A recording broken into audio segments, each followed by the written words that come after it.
How you doing? This is John, and welcome to John's Long Box. Today I'm taking a look at The Adventures of Superman, number 424, 75 cents. This is January 1987, approved by the Comics Code Authority. It says, the premiere issue, The Adventures Begin, by Marv Wolfman and Jerry Orwell. Well, what do they mean by the premiere issue? This is the 424th issue. Well, it's the first issue of Adventures of Superman. Issue 423 was just called Superman. I've talked about DC Comics, the Crisis on Infinite Earths. What that did was it kind of like rebooted the DC universe, and it rebooted it a little half-assed, if you ask me. They should have canceled every comic, started over with zero, and stopped retelling old stories. But what do I know? I'm just a guy who sits in my basement looking at comic books. But this, look at this cover. That is just fabulous. That is one of the best covers of all comic books, if you ask me. That's Superman. And look, Twin Towers, you know, they, as much as they try to say that Metropolis is not New York City, Metropolis is New York City. Gotham. I heard people say that the island of Manhattan is Metropolis and Brooklyn and Queens is Gotham. I kind of like that. I kind of like that. That's my headcanon. When DC tried to tell me that Gotham was in New Jersey, I just didn't sit right with me. All right, here we go. Let's take a look at this. Jerry Ordway doing the artwork, just phenomenal. I love that. I could look at that cover all day long. So this is them rebooting Superman, and here we have Lois Lane. What's her sister's name? I don't even know, but that's her mother, Eleanor, and that's Sam.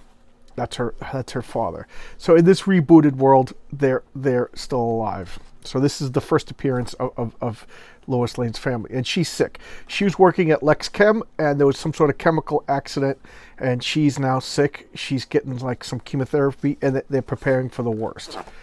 And while this is happening, this is Metropolis. Remember, this is DC. We got some sort of magnetic futuristic tank. What's going on? So this is going on, and here we have Clark Kent, and he meets Catherine Grant for the first time. And Catherine Grant is the new gossip columnist. So this is her first appearance. A lot of firsts.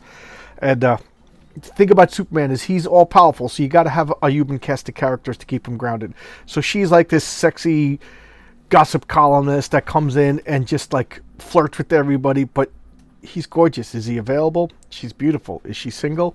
So, you know, Oops wasn't paying attention. She's playing a klutz and like tripping over, or is he playing a klutz? I don't know. And I'll get back to this in a second. Let me finish my thought.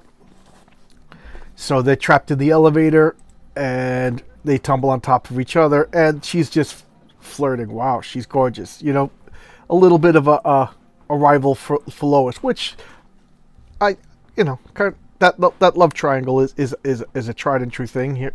I just love the way Jerry Ordway he draws.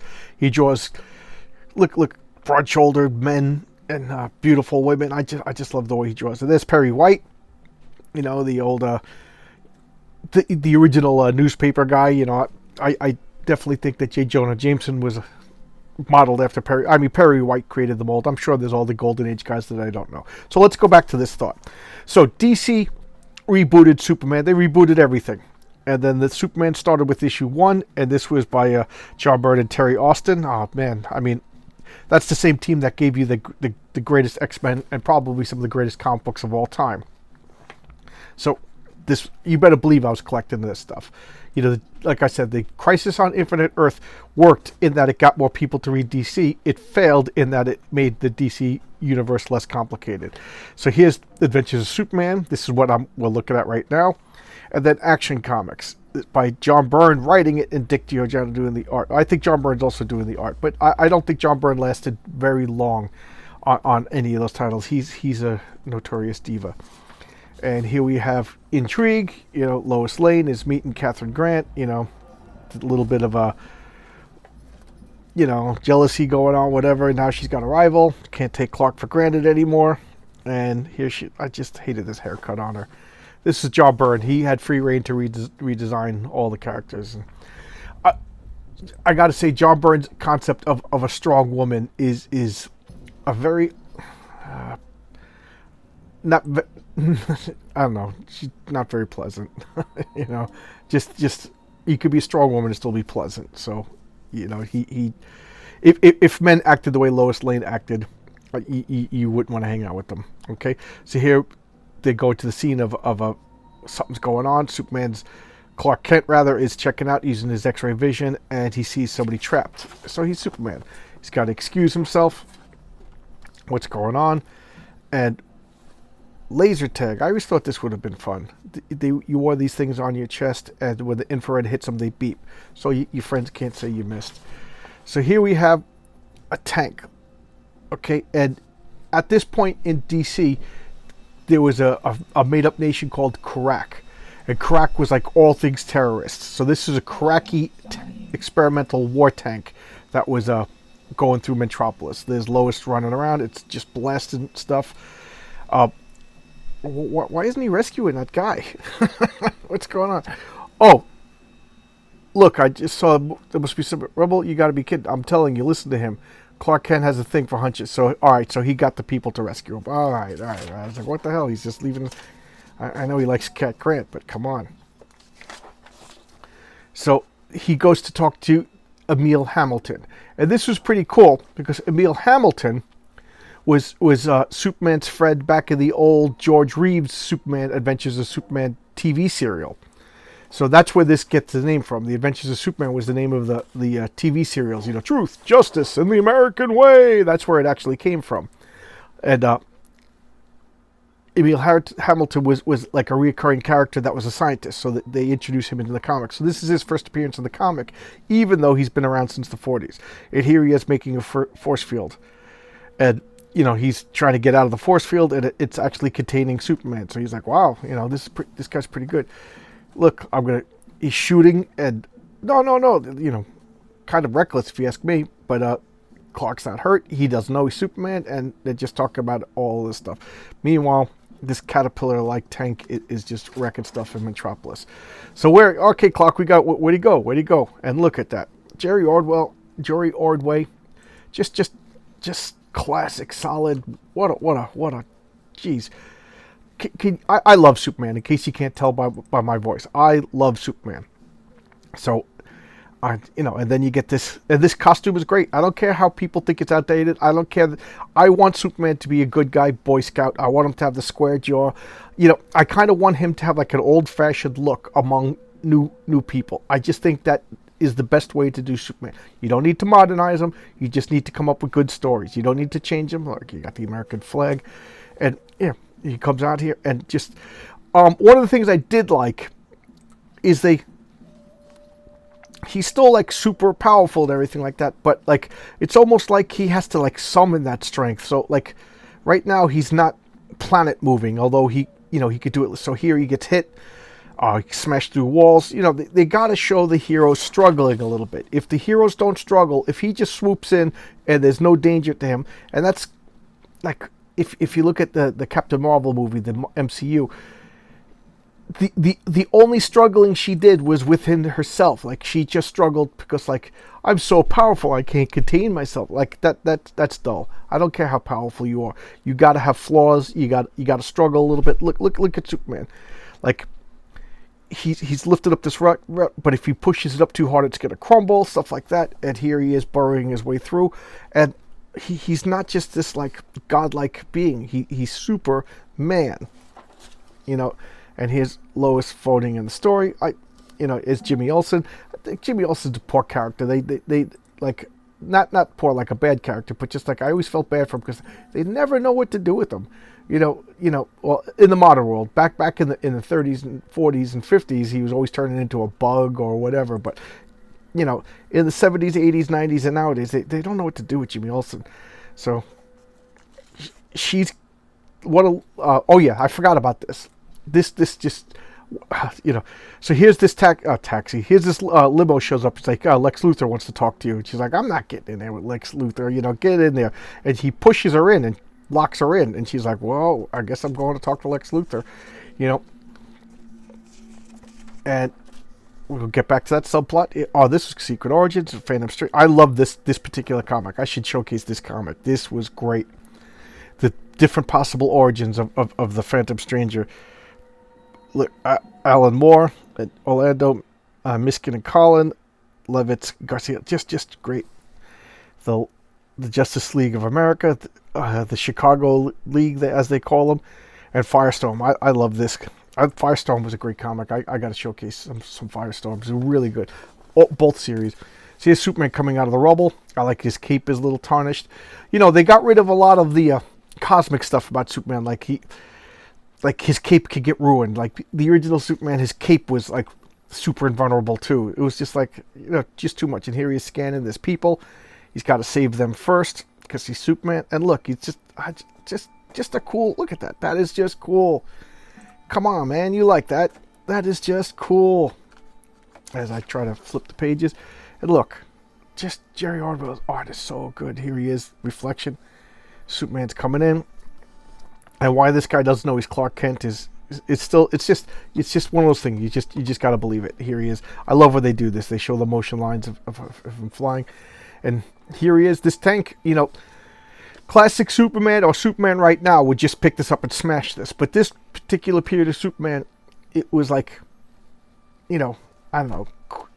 To me, it was just right. If you ever saw the 40s cartoons, this is like the level that Superman is at right now. Like he could lift things, but he shows grunts and struggles, stuff like that. This was a perfect blend for Superman. And of course, it's when I started collecting Superman, so go figure.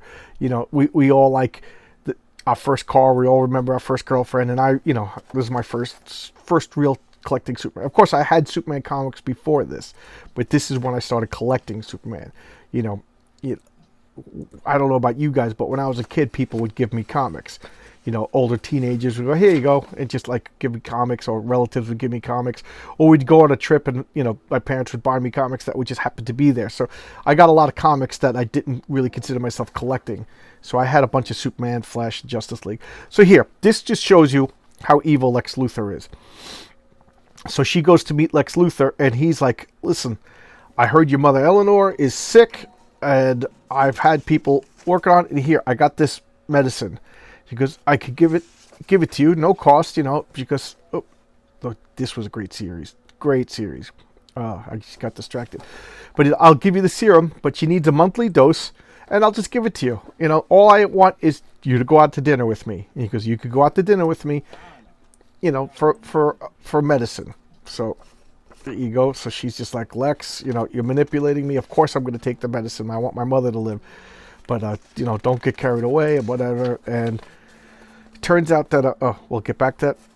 So now he's talking to one of his women, and she's like, so what's going on? He's just like, well, as I close the whole comic, I'll get back to that Superman page. But just look at, oh, God, I'm so professional, ain't I? So just look at this. Superman's talking to, like, Lex Luthor's talking to one of his women about, you know, what's going on? You know, why'd you just, he goes, she's going to get emotionally dependent upon me. He created that accident that got her sick, and now he's giving her the medicine to make Lois Lane dependent upon Lex Luthor, or at least he has to see her once a month to get the medicine. Look, what a scheming manipulator he is, huh? To be continued. So now we'll go back to Superman. You know, he's fighting this thing, and here goes nothing. And what is he about to do? Well, we'll see. Oh. So I guess it continues in the next issue. I thought he was going to smash it here.